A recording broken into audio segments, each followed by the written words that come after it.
Hey guys, welcome back to my channel. I'm again here with a new video of class 10th with chapter 10 circles. Fine. So start करते हैं chapter को. तो circle के अंदर देखिए, सबसे पहले तो हम कुछ चीजें समझ लेते हैं इस चैप्टर के अंदर. ये हमारा क्या है, एक सर्कल गिवन है, ठीक है. इस सर्कल के अंदर इस पॉइंट को क्या बोलते हैं आप, सेंटर बोलते हैं. और ये जो टोटल लेंथ है इसको क्या बोलते हैं, सरकमफ्रेंस बोलते हैं, ठीक है. ये जो टोटल पोर्शन हो जाएगा इसको क्या बोलेंगे हम, इसको एरिया बोलते हैं, ठीक है जी. ये सारी चीज क्लियर. अब ये जो हमारा सेंटर है, सेंटर से लेकर सरकमफ्रेंस पे कहीं भी अगर आप एक लाइन ड्रॉ कर देते हैं, ये वाली स्ट्रेट लाइन, इसको आप क्या बोलेंगे, रेडियस बोलेंगे. अगर आपने दो रेडियस को मिला दिया, जैसे कि मैंने अभी मिला दिया, ठीक है, यहां से लेकर और ये सेंटर से पास होती हुई लाइन और दो रेडियस से मिली हुई, इसको हम क्या बोलते हैं, डायामीटर. इतना ठीक है. अब देखिए, किसी भी एक पॉइंट पे अगर मैं एक लाइन ऐसी ड्रॉ कर दूं जो इस सर्कल को इस पॉइंट पे क्या करती है, टच करती है, ठीक है. जैसे मान लीजिए मैंने ये एक लाइन ड्रॉ कर दी यहाँ पे, तो एक ऐसी लाइन जो सर्कल को सिर्फ एक पॉइंट पे क्या करती है, टच करती है, तो ऐसी लाइन को हम बोलते हैं टेंजेंट. समझ आ गया. टेंजेंट क्या है, ऐसी लाइन जो सर्कल को एक पॉइंट पे क्या करती है, टच करती है, या फिर आप कह सकते हैं इंटरसेक्ट करती है. इतना ठीक है. अब टेंजेंट तो हो गई जो एक पॉइंट पे करती है. अच्छा, एक और लाइन होती है हमारी. अब सपोज करिए, मान लीजिए मैंने ये लाइन ड्रॉ कर दी अब की बार, तो इसका नाम रख लिया, मान लो मैंने ए बी. तो जो ये ए बी लाइन मैंने ड्रॉ करी, ये सर्कल को कितने पॉइंट्स पे कट करती है, 2 पॉइंट्स पे. तो जो 2 पॉइंट पे इंटरसेक्ट करती है उसको हम बोलते हैं सीकेंट. फाइन. अगर एक पॉइंट पे करती है तो टेंजेंट, ठीक है. यहाँ पे मैं लिख भी देती हूँ, 1 पे इंटरसेक्ट करेगी तो टेंजेंट, अगर 2 पे करेगी तो फिर सीकेंट. इतना ठीक है. अब देखिए, अब किसी भी एक पॉइंट पे हम क्या ड्रॉ कर सकते हैं, टेंजेंट ड्रॉ कर सकते हैं. तो सर्कल के अंदर कितने पॉइंट्स होते हैं, देखो यहाँ यहाँ यहाँ बहुत सारे पॉइंट्स हो जाएंगे हमारे. तो इन पॉइंट्स को तो हम काउंट ही नहीं कर सकते, इतने पॉइंट्स बन जाएंगे ये. यानी कि पॉइंट्स कितने हैं, इनफाइनाइट. और मैंने क्या कहा, इनफाइनाइट क्या होता है, जिसको काउंट नहीं कर सकते, ठीक है. और मैंने क्या कहा कि हर पॉइंट पे हम क्या ड्रॉ कर सकते हैं, एक टेंजेंट. तो इनफाइनाइट पॉइंट है, तो जो टेंजेंट्स हो जाएंगी सर्कल के ऊपर वो भी कितनी बनेंगी, इनफाइनाइट. यानी कि किसी भी सर्कल पे, चाहे वो कितना भी छोटा है, हम उसके ऊपर इनफाइनाइट टेंजेंट्स ड्रॉ कर सकते हैं. ठीक है जी. इतना समझ आ गया सबको.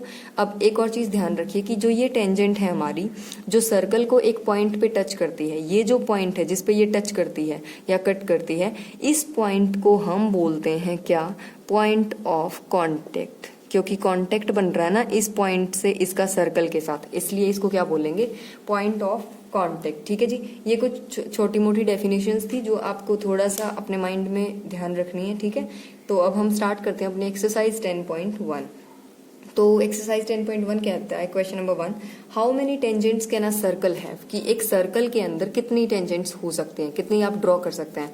तो अभी समझाया मैंने, सर्कल पे इनफाइनाइट पॉइंट्स होते हैं, तो कितनी टेंजेंट्स ड्रॉ कर सकते हैं हम, इनफाइनाइट नंबर ऑफ टेंजेंट्स. तो यहाँ से हम इसका आंसर फर्स्ट का क्या लिख सकते हैं, infinite tangents can be drawn from a circle. ठीक है जी, फर्स्ट क्वेश्चन.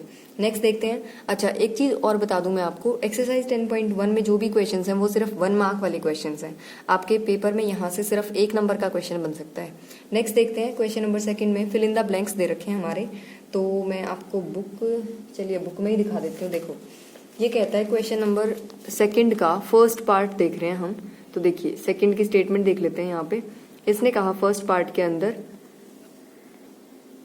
हाँ जी, कि a tangent to a circle intersect it in dash point, की जो टेंजेंट होती है सर्कल की वो कितने पॉइंट पे इंटरसेक्ट करती है, तो सबको पता है एक ही पॉइंट पे करती है, अभी समझाया था. Next, a line intersecting a circle in 2 points is called, जो लाइन 2 पॉइंट्स पे कट करती है. अब 2 पॉइंट्स पे कट करने वाली लाइन अभी बताई थी ना, सीकेंट. 2 पॉइंट्स पे कट करती है तो इसको क्या बोलेंगे हम, सीकेंट बोलेंगे. Next, a circle can have dash parallel tangents at the most. क्या कह रहा है कि एक सर्कल की पैरेलल टेंजेंट्स कितनी हो सकती है एक टाइम पे. ठीक है. तो देखिए, यहाँ पे मैंने एक टेंजेंट ड्रॉ कर रखी थी. अब इसके पैरेलल जो टेंजेंट बनेगी वो यहाँ पे कहीं पे नहीं होगी. अब लेकिन वो जो टेंजेंट बनेगी इसके पैरेलल, मान लीजिए मैंने यहाँ से ये ड्रॉ कर दी और ये मैं कहती हूँ कि ये इसके पैरेलल है, तो एक टाइम पे 2 ही तो हो सकते हैं जो कि पैरेलल बनेगी हमारी. ठीक है. तो 2 टेंजेंट्स होंगी एट मोस्ट जो कि पैरेलल बनेगी एक टाइम पे. नेक्स्ट देखते हैं, क्वेश्चन नंबर 2 का ये आ गया fourth part. The common point to a tangent और to a circle of a tangent to a circle and the circle, कि सर्कल और टेंजेंट का जो कॉमन पॉइंट होता है उसको क्या बोलेंगे हम, पॉइंट ऑफ कांटेक्ट, अभी समझाया था। ठीक है, ये था हमारा क्वेश्चन नंबर 2। अब देख लेते हैं क्वेश्चन नंबर 3। हाँ जी, थर्ड में इसने कहा अ टेंजेंट पी क्यू, यानी कि हमें जो क्वेश्चन नंबर है ये 3, एक टेंजेंट गिवन है क्या, P Q, at a point P of a circle of radius 5 centimetre. Circle की रेडियस हमें गिवन है, चलो स्मॉल आर से डिनोट करते हैं, वो क्या गिवन है हमें, 5 सेंटीमीटर गिवन है, तो यहाँ पे लिख लेते हैं आर कितनी हो गई, 5 centimetre, at a point P of a circle. अच्छा, पी से हमने एक टेंजेंट ड्रॉ कर रखी है किसी पॉइंट से, नहीं सॉरी एक minute, a tangent P Q, tangent का नाम क्या है, P Q, at a point P, जो किस पॉइंट पे बनती है, पी पे। तो टेंजेंट जो हमारी ये बनी, ये किस पॉइंट पे है, पी पे, यानी कि जो पॉइंट ऑफ कांटेक्ट हो जाएगा वो क्या हो जाएगा, पी। तो सबसे पहले तो मैं एक काम करती हूँ, एक सर्कल ड्रॉ कर लेते हैं, हम सर्कल बना लिया। अब इस पे कोई एक पॉइंट ड्रॉ कर लेते हैं और इस पॉइंट का नाम रख लेते हैं पी, क्योंकि इसने इसी पॉइंट पे क्या कहा है, एक टेंजेंट की बात करिए, तो ये टेंजेंट आप ऐसे बना सकते हैं इसको। ठीक है, और यहां से लेकर इसने कहा है कि टेंजेंट पी क्यू, ये पी और कहीं पे क्यू पॉइंट आया होगा इसका, तो ये क्यू पॉइंट है, at a point P of a circle, P पे बनाई हमने ये टेंजेंट, ऑफ रेडियस 5 सेंटीमीटर, और इस सर्कल की जो रेडियस है हमारी वो क्या गिवन है, 5 centimetre, meets a line through the centre, centre से एट पॉइंट क्यू, सेंटर से लेकर क्यू तक जो ये मीट करती है, सो दैट ओ क्यू, अच्छा सेंटर का नाम है ओ, और ओ क्यू जो डिस्टेंस है वो क्या गिवन है, 12 सेंटीमीटर। इतना समझ आ गया जी सबको। अब देखो ये सेंटर है, ये पॉइंट है सर्कल का, तो सेंटर से लेकर और यहाँ तक ये क्या बनेगी, रेडियस, और ये कितनी गिवन है, 5 गिवन है। इतना ठीक है। अब हमें थर्ड वाली साइड निकालनी है। ठीक है, पी क्यू निकालना है हमें, ये फाइंड आउट करनी है। अब समझिए कैसे करेंगे। अच्छा, एक दो चीज मैंने आपको नहीं बताई इंट्रोडक्शन में, वो अब कर लेते हैं। क्या कि एक जो सर्कल है हमारा, सर्कल में जब हम टेंजेंट ड्रॉ करते हैं तो उस केस में जो पॉइंट ऑफ कांटेक्ट होता है हमारा, उस पॉइंट से अगर वो वाले पॉइंट पे, ये वाली मैंने क्या ड्रॉ कर दी इस पॉइंट पे, रेडियस, तो जो ये रेडियस सेंटर से पास करती है, वो रेडियस जो सेंटर से पास करने वाली है हमारी, यहाँ पे ये क्या करती है, इधर टेंजेंट के साथ 90 डिग्री का एंगल फॉर्म करती है। ठीक है जी, या फिर सिंपल लैंग्वेज में आपको कहूं मैं कि टेंजेंट और रेडियस के बीच में कितने का एंगल होता है, 90 डिग्री का। तो ये रेडियस हो गई, ये टेंजेंट हो गई, एंगल कितने का बन गया, 90। अब जैसे ही ट्राइंगल, ये हमारी P Q, P O Q, ये क्या है, एक ट्राइंगल, और ट्राइंगल में जैसे ही एक एंगल 90 का आ जाएगा, वो ट्राइंगल कैसी बन जाएगी, वो बन जाएगी राइट एंगल। और राइट एंगल ट्राइंगल में थ्योरम कौन सी लगती है हमारी, पाइथागोरस। याद आ गया सबको। और पाइथागोरस थ्योरम का फॉर्मूला क्या होता है, B square plus P square is equals to H square. ठीक है यहाँ तक। अब देखिए, ये इसका बेस मान लेते हैं, ये परपेंडिकुलर, तो बेस की वैल्यू क्या है, 5 का स्क्वायर प्लस पी की वैल्यू तो हमें निकालनी है, फिर एच हाइपोटेन्यूस ये वाला, और इसका ये है 12 का स्क्वायर। ठीक है जी यहाँ तक। अब 5 का स्क्वायर होता है 25, प्लस में है P square is equals to 12 का स्क्वायर है 144। ये 25 यहाँ पे प्लस में है, इसको यहाँ से मिटा के दूसरी साइड लेके जाएंगे, क्या हो जाएगा, माइनस में। तो 144 में से 25 को माइनस करो, 14 में से 5 गया 9, यहाँ बचे 330, 3 में से 2 गया 1 और ये 1, तो पी स्क्वायर आ गया इस 119 के इक्वल। अब यहाँ से अगर पी का आंसर निकालेंगे तो क्या हो जाएगा, अंडर रूट के अंदर 119, और क्योंकि ये सेंटीमीटर में चल रहा था तो ये भी आंसर किस में आया है, सेंटीमीटर में। अब पी क्या था, परपेंडिकुलर, और परपेंडिकुलर का नाम क्या है हमारा, पी क्यू। तो यहाँ से हमें पता चल गया कि पी क्यू का क्या आंसर आ गया, अंडर रूट 119। ठीक है जी। हाँ जी, नेक्स्ट देख लेते हैं question number 4। Draw a circle. इसने कहा एक सर्कल ड्रॉ करो। सबसे पहले तो एक सर्कल ड्रॉ कर लिया हमने, ठीक है। एंड 2 लाइंस, अब 2 लाइंस इस पे ड्रॉ करनी है, कैसी, parallel to a given line. कहता है कि एक तो लाइन क्या है, गिवन लाइन है, ठीक है।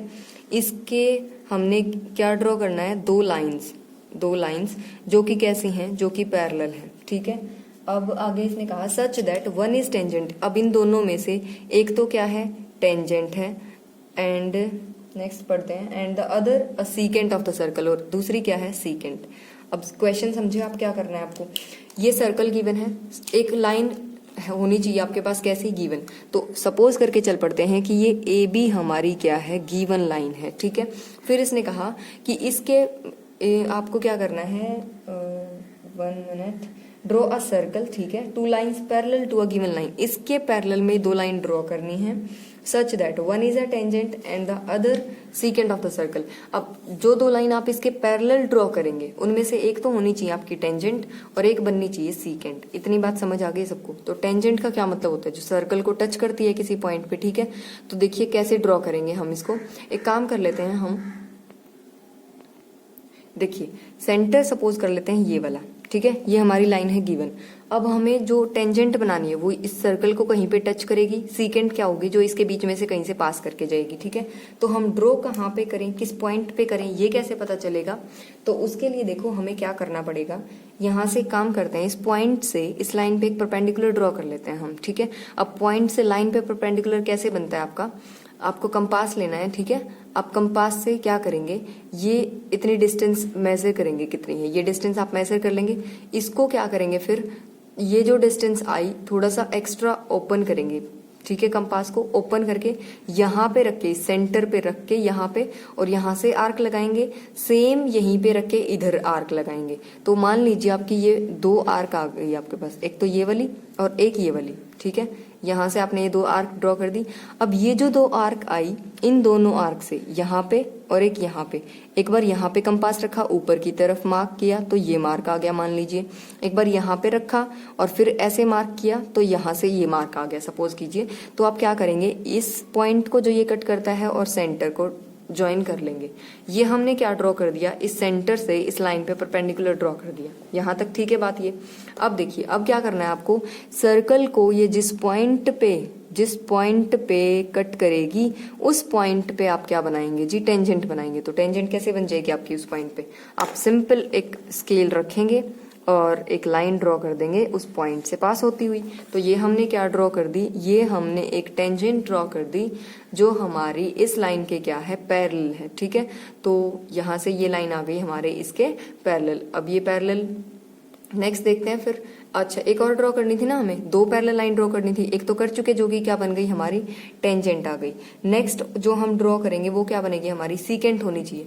तो सीकेंट कैसे बनाएंगे, इसी लाइन को आप नीचे की तरफ जितना चाहें एक्सटेंड, स्केल से ही आप क्या करेंगे, यहाँ पे स्केल रख के इसको जितना चाहें एक्सटेंड कर लेंगे। ये एक्सटेंड करने के बाद क्या हो जाएगा, आप एक लाइन स्केल की हेल्प से ड्रॉ कर देंगे इस टाइप की, ठीक है। ये आपकी क्या हो जाएंगी, पैरेलल लाइंस, इस लाइन के पैरेलल बनेंगी दोनों लाइंस, और ये क्या हो जाएगी, सीकेंट बन जाएगी। ठीक है जी, समझ आ गया ये वाला क्वेश्चन। ये था हमारा एक्सरसाइज 10.1 का लास्ट क्वेश्चन। तो अब हम मिलेंगे नेक्स्ट एक्सरसाइज के साथ नेक्स्ट वीडियो में, तब तक के लिए